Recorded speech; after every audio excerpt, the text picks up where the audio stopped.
It's a false flag attack. I don't know why people are upset. Obviously, I don't have evidence, and I'm not sure. Come on. What's the playbook over the last 20 years? We've seen this time and time again. The playbook is Israel needs to demonize Muslims so that they can continue bombing the Middle East to establish greater Israel. They need to demonize Muslims so that they can be the real terrorists and get American support. The thing is, Netanyahu doesn't realize that the post 9/11 hysteria is over.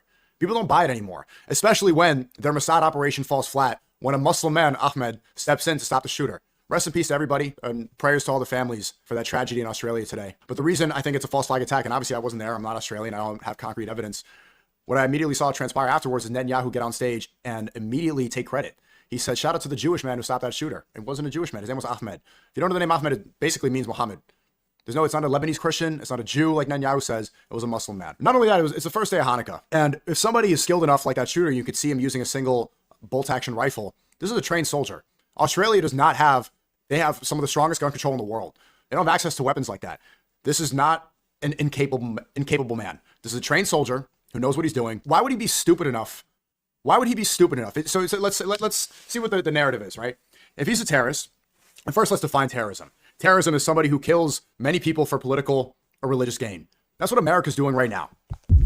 If we're going to judge it off of that, America killed 1 million people in Iraq based off of the 3,000 that died on 9/11.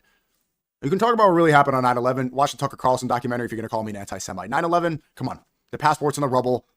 The war that was justified afterwards, the weapons of mass destruction that were never found. If we're going to say that terrorism is for religious or political gain, which is the actual definition, then America's the biggest terrorist in the world.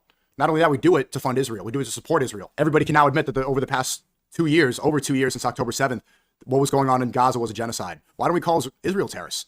Bombing children nonstop for 2 years straight, killing innocent civilians for religious and political gain, that's terrorism.